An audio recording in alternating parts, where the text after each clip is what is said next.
So then nickel would be for really for long range road transport. Okay. You know, ships and aircraft and that kind of thing. Whoa. Long range road transport, ships and aircraft, that kind of thing. Hello everyone, my name is Kaseem. Welcome to the channel. If you're new to the channel, you are welcome. If you're not new to the channel, you're welcome back. I appreciate you for coming back to check out the video and to see what I have to say in today's video. So what we're going to do in today's video is we are going to go over Tesla's earnings call. This is a 1 hour earnings call, which I've broken up into multiple sections. So bear with me with the video that the ones that you're watching. Check the playlist. Everything will be in the order in which I record the video and the order in which the earnings call comes in. So we are going to listen to the earnings call. I personally like to listen to earnings calls, especially Tesla's earnings call. Okay, this is the primary way that I try to get the information about the company. Apart from the Tesla community, you know, Tesla Daily, a lot of all these Tesla channels that they're doing such great jobs. But the other way that I try to get, you know, legit Tesla information is by looking at the earnings call. Okay, before we get into the video, I just want to clarify things. This video is just my reaction and it's my own opinion. It's my interpretation of the information that I'm getting from the call. I'm not getting any information from anybody.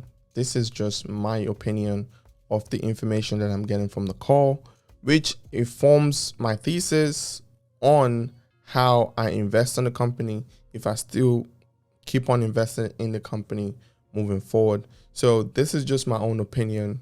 So just take it as that. What we have here is the earnings call. I got it directly from the website. I'm gonna leave all the links in the description. If you guys want to listen to the full earnings call, I'll put it in the description for you to listen to. So I personally like to do this just because this is a great way to learn from the company, to see what the company is up to. So that way you're not listening to other people's opinion on the company. You're listening to, you're getting information directly from the source. Okay. This is why I listen to earnings call. This is why you have earnings calls.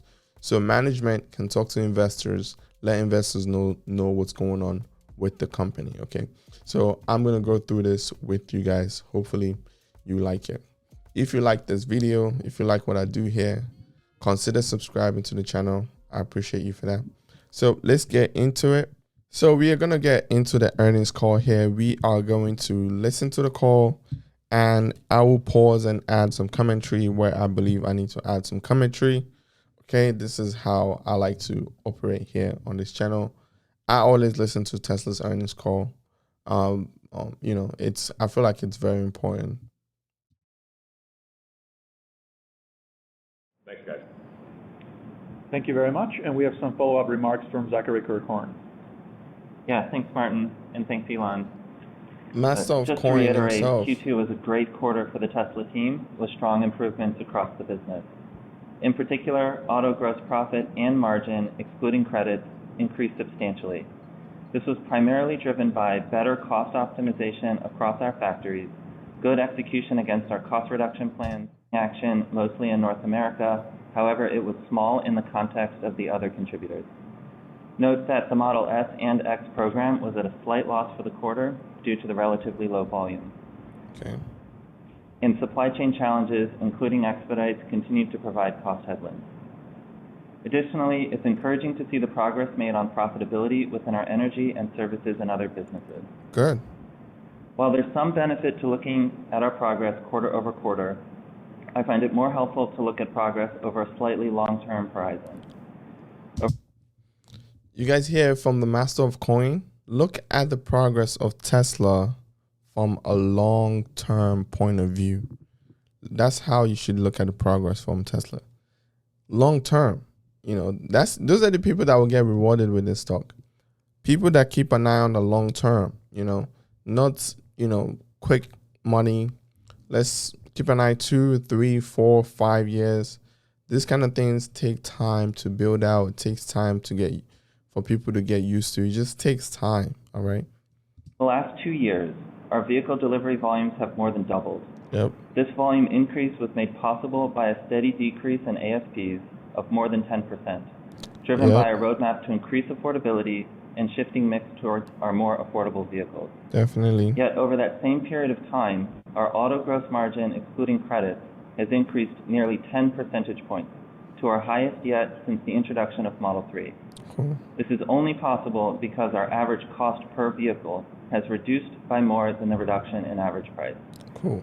This is a remarkable achievement in the context of the volume growth and ASP reduction I've mentioned, and a testament to the hard work by the Tesla team. Yes, sir. Additionally, OPEX as a percentage of revenue has declined, and in particular SG&A, representing the work we've done to become more efficient as we scale the company while still making the required R&D investments to support our future.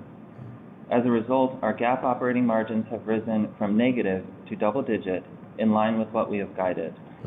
By managing our overhead costs and driving higher volumes, our P&L is benefiting from the marginal profitability of each incremental unit. Or said differently, we are recognizing the benefits of scale and improved fixed cost absorption. With strong operating cash flows and cash balance, we are putting that cash to use. CapEx continues to tick up, primarily driven by capacity investments in Austin, Berlin, and Shanghai. Additionally, each quarter we are using our cash to retire legacy debt, which was taken on at a time when interest rates and company risk were much higher than in today's environment. As I've mentioned before, our 2021 volumes will skew towards the second half of the year as we push for continued sequential increases in volume. Despite the great work so far managing the instability of the supply chain, these challenges remain and are unfortunately increasing in pain with a higher volume. As we work through the uncertainty, we want to ensure we do our best to manage customer wait times, as well as the impact these interruptions have on our employees and costs. And as Elon mentioned, volume growth will be determined by part availability, as we have the factory capacity ready and are in a strong demand position. I'm excited to see the progress made by the Tesla team as we continue building the business and strengthening our financials. Thank you very much. Cool. That sounds good, man. That sounds good. You know, that's all good news. They are improving the product. They're improving their factory. They are in so many industries now building their own battery. And over time, all this improvement caused them to reduce the price of the product. You know, some of these things are, anyway.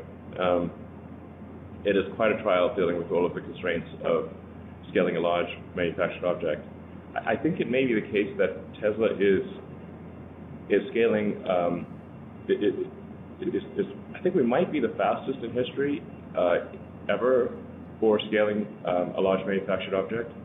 I think maybe the Model T would have been comparable back in the day, the Ford Model T. And probably the internet knows the answer, but I think we may be scaling large manufactured objects at the fastest rate in history, or I'd like to know who did it faster, so we can learn from them. So it's worth just noting that, in the grand scheme of things, it's not bad. So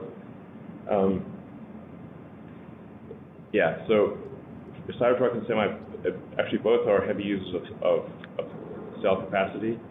So we've got to make sure we have the cell capacity for those two vehicles. That's the thing. That's the other thing too. They have all these products that they want to make. They have all these things that they want to do, but they don't have.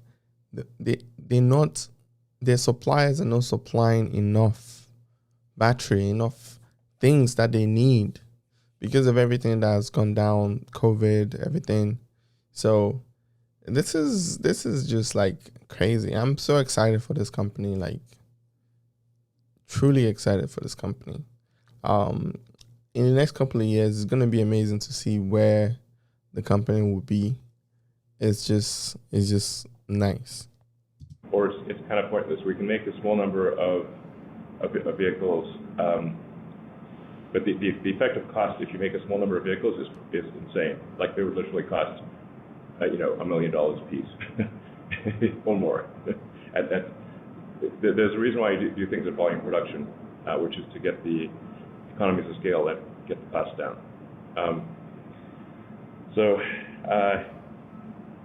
But we are looking at a pretty massive increase in cell availability next year. Okay. But it's not like in January 1. It comes through it ramps up through the course of next year. Cool. Ramps up through the year. But, cool. Even without Tesla cell production, we believe our suppliers will be able to deliver about twice as much cell output in next year as this year. Cool. Drew, do you want to talk? Obviously, like they have 2 new factory coming up, and they currently have 2 right now that is in full production, and one in full production and one is still ramping up. Shanghai is still ramping up in China. They have the one in Germany that is in that's going to be in production in December. Still be ramping up all throughout next year. Texas will be doing the same thing. What about that? Yeah, given concerns over cells bottlenecking growth, our target is to grow cell supply ahead of the 50% year-on-year growth targets of the vehicle business, and also enable increased energy storage deployments. Cool. Yeah. Our cell suppliers are tracking to double their production in 2022. You guys hear me there? The more battery they can make, the more product they'll be able to make. Whether cars, whether Powerwall, whether Mega Pack. The more battery they get, the more product they are able to make. So if they double the battery production by 50%, that means their products would also double by 50%. Because the thing is, people are waiting to get their hands on a car. They will buy the car and they have to wait for maybe a month, 2 months. Some people are waiting 3 months to get a car. So, that is a good company to invest in. Yeah. It's worth noting, if you have a target of a certain number, that doesn't mean it happens as sure as night follows day. It's a target. So if there is some calamity in the world that interrupts the supply chain, then it will be less. But the contracts that we have with cell suppliers call for roughly a doubling of cell supply to Tesla in 2022. And we have to juggle these it's a whole bunch of exponential graphs sort of overlaid on top of each other. And small changes in where you are on the x-axis of time can quite substantially change the area under the curve. Okay. So what we're thinking of doing is depending on, it's basically overshooting on cell supply for vehicles, and then as we have, say, excess cell supply in 1 month or another, then routing that cell output to the Mega Pack and Powerwall. Okay. Or by the same token, if we're prioritizing vehicle production, if there's a shortage of cell output for some reason, then we will throttle down Mega Pack and Powerwall production. So something's got to give, basically. Or if there's a disruption to vehicle production, yes, we have an outlet for the cell capacity. Cool. Yes, exactly. There's a tremendous amount of inertia in the supply chain. So if we say to a supplier, we want you to double cell output, well, even doing that in a year is very difficult. And then that system has a tremendous amount of momentum. It is like a flotilla of super tankers. It's insane. Speaking of which, from a raw materials perspective, we also have long-term contracts to secure our supply chain to also enable this growth. So we're not just looking at the suppliers, but upstream from there. Yeah. Which is more flotilla. Yeah, exactly. As mentioned, things will move as fast as the slowest part of the entire supply chain, which goes all the way back to raw materials, lithium and nickel and that kind of thing. And there's sometimes misperception that Tesla uses a lot of cobalt, but we actually don't. Apple uses, I think, almost 100% cobalt in their batteries. Shot fired. Shot fired. So laptops. Because the thing with Cobalt is like, it's not mined in an ethical way, and it's mainly mined in I think it's Ivory Coast or Congo, and obviously, you know, places in Africa, government do whatever they want to do. There's not much regulation. Even if there is, who's gonna enforce it? I'm from Africa, I know. So it's not ethical, but he's saying that Tesla does not have much cobalt in their batteries. That Apple actually has more in their batteries than anybody else. So, but Tesla uses no cobalt in the iron phosphate packs, and almost none in the nickel-based chemistries. So, on a weighted average basis, we might use 2% cobalt compared to, say, Apple's 100% cobalt. Anyway, so it's just it's really just not a factor. We expect to basically have zero cobalt in the future. So cool. At least, you know, Tesla is moving in a way where they are trying to be more environmentally friendly, even more than they are already. So that is a good thing. Improving on the whole point of why the company exists anyways. You know, I do, it's maybe worth noting, I think probably there is a long-term shift more in the direction of iron-based lithium-ion cells. As the energy density of sort of iron, or what's called typically iron phosphate, but you might as well just call it iron. The phosphate is taken for granted. But iron-based cells, lithium-ion cells, and nickel-based lithium-ion cells, I think probably we'll see a shift. My guess is probably to 2/3 iron, 1/3 nickel, or something on that order. This is actually good because there's plenty of iron in the world. There's an insane amount of iron. Okay. But there's much less nickel, and there's way less cobalt. So it is good for relieving the long-term scaling to move to iron-based cells mostly. Cool. And I think long-term, possibly there's a good chance that all stationary storage, that is Powerwall and Megapack, move to iron. Cool. This is most likely the case since you do not need to transport it, and there's less of volume and mass constraint for stationary storage. So then nickel would be for really for long-range road transport. Okay. You know, ships and aircraft and that kind of thing. Whoa. Long-range road transport, ships and aircraft, that kind of thing. Whoa. Are we coming up with ship and aircraft in the future, Tesla? Are we getting a tiny little hint right here? Wow, this is amazing. Cool.